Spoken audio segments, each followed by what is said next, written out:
আসসালামু আলাইকুম। আশা করি যে যেখানে আছেন সুস্থ আছেন। রদ্রিগো গোস এসিএল ইনজুরিতে পড়েছেন। সম্ভবত এই বিশ্বকাপটা তিনি সম্ভবত নয়, কনফার্ম মিস করতে যাচ্ছেন। রদ্রিগো গোস, যাকে নিয়ে নেইমার বলেছিলেন আমার যোগ্য উত্তরসূরি, আমার দ্য মাই বয়, এভাবেই কিন্তু নেইমার জুনিয়র রদ্রিগোকে উপস্থাপন করেছেন। সেই রদ্রিগো যখন বিশ্বকাপ থেকে ছিটকে গেল, কেননা এসিএল ইনজুরির যেই টাইমটা তাকে রিকভারি করতে হবে, মোটামুটি 6 মাসের কমে কোনো প্লেয়ার এখন পর্যন্ত ইতিহাসে এসিএল ইনজুরি থেকে রিকভারি করতে পারেনি। তবে অনেকে এখন রদ্রিগোর ইনজুরি হওয়ার পরে আলোচনায় আনছেন রদ্রিগোর জায়গায় কে বিশ্বকাপে যাবে, কেননা কার্লো আনচেলত্তির যে 18 জনের স্কোয়াড নিয়ে আমরা আলোচনা করেছিলাম এর আগে একটা ভিডিওতে, সেখানে কিন্তু এই রদ্রিগো গোজের নামটা ছিল। এবং ওই যে নাম্বার 10 পজিশন, অ্যাটাকিং মিডফিল্ডারের যে পজিশন, কার্লো আনচেলত্তির প্ল্যানিংয়ে রদ্রিগোই ছিলেন সবচেয়ে প্রথম সারিতে এবং মেইন পয়েন্ট, এবং পুরো দলের যে অ্যাটাকটা সাজাবে সেটা রদ্রিগো কেন্দ্রিকই ছিল। যেখানে আমরা সব সময় চোখ বন্ধ করে এই প্রজন্মে নেইমারকেই ব্রাজিল দলে দেখতে পেরেছি, দেখতে পাই এখন পর্যন্ত। এজন্যই অনেকে নেইমারের নামটাই উল্লেখ করছেন। রদ্রিগোর জায়গায় নেইমারই সম্ভবত যুক্ত হতে যাচ্ছেন ন্যাশনাল টিমটাতে ব্রাজিলের কার্লো আনচেলত্তির প্ল্যানিংয়ে। নেইমারকে ওই যে রদ্রিগোর জায়গায় রিপ্লেসমেন্ট হিসেবে কখনো কেউ কল্পনা করতে পারে? যেখানে নেইমারের এই জায়গাটাতে অটো চয়েস হওয়ার কথা ছিল, কিন্তু কার্লো আনচেলত্তির যেই আচরণ, কার্লো আনচেলত্তির যে প্ল্যানিং, এখন পর্যন্ত আমরা কেউ বুঝতে পারছি না তিনি আসলে কোন পথে হাঁটছেন। এজন্যই এখন সবাই একটা জায়গায় আশার বাণী দেখতে পেরেছেন।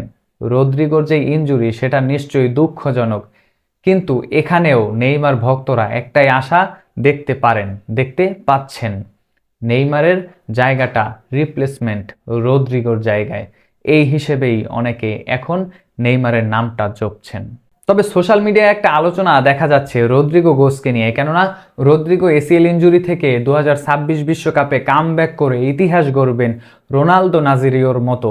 কেননা রোনালদো 2002 বিশ্বকাপে হাঁটুর ইনজুরি থেকে ফিরে যেই রেকর্ড, সেই রেকর্ড এরপরে আর বিশ্বকাপটা কোনো ব্রাজিলিয়ান উঁচিয়ে ধরতে পারেনি। সেই ইতিহাস আবার রিপিট হবে। অনেকে রদ্রিগোকে নিয়ে এভাবেই সোশ্যাল মিডিয়ায় পোস্ট দিচ্ছেন। তবে আমার মনে হয় তাদের ধারণাই নেই এসিএল ইনজুরি কতটা মারাত্মক।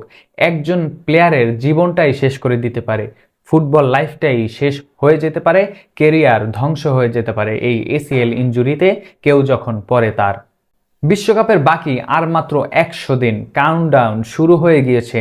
রদ্রিগো সেখান থেকে এসিএল ইনজুরি থেকে ফিরবেন মোটামুটি 6 মাস তো লাগবেই কনফার্ম। কেউ ইতিহাসে এর আগে এত আগে এই 6 মাসের আগে রিকভারি করতে পারেনি। তার মানে সোশ্যাল মিডিয়ায় আর যে সময়টা বা মানুষ যেই আলোচনাটা করছে রদ্রিগোকে নিয়ে সেটা তো সম্ভব নয়, কেননা যে সময়টা বাকি 100 দিন, মাত্র 3 মাস। কিন্তু পরে যে বিশ্বকাপ চলমান সময়টা, সব কিছু মিলিয়েও রদ্রিগো কামব্যাকটা করতে পারবেন না, সুস্থ হয়ে আসতে পারবেন না ফুটবল মাঠে বিশ্বকাপের আগে। তাহলে সোশ্যাল মিডিয়ায় যেই আলোচনা, যে গুঞ্জন ছড়ছে সেটি আসলে সত্য নয়, সেটি আসলে বাস্তবসম্মত নয়। তবে রদ্রিগোকে মানসিকভাবে শক্তিশালী থাকার জন্য এবং পরবর্তীতে স্ট্রংলি কামব্যাক করার জন্য আশা জুগিয়েছেন সাবেক ফুটবলাররা, টনি ক্রুস কিংবা থমাস মুলার কিংবা নেইমাররা। সবাই রদ্রিগোর ব্যাপারে এটাই বলছেন, শক্তিশালী হয়ে, মানসিকভাবে আরও শক্তিশালী হয়ে কামব্যাক করো। এটাই সবার প্রত্যাশা। আমার মনে হয় আমাদেরও সেই প্রত্যাশাটাই করা উচিত। যেহেতু এখন আর বাস্তবসম্মত নয় বিশ্বকাপ দলটায় রদ্রিগোর ইনক্লুশন, সেক্ষেত্রে আমরা তার সুস্থতা, পরবর্তী ব্রাজিলের যেই খেলাগুলো থাকবে বিশ্বকাপের পরে কিংবা রদ্রিগো এর পরের বিশ্বকাপে নিশ্চয়ই নেতৃত্ব দিবেন, সেই আশাটা আমরা রাখতেই পারি। আপনার কি মনে হয়? কমেন্ট বক্সে আপনার মূল্যবান মন্তব্য অবশ্যই জানাবেন।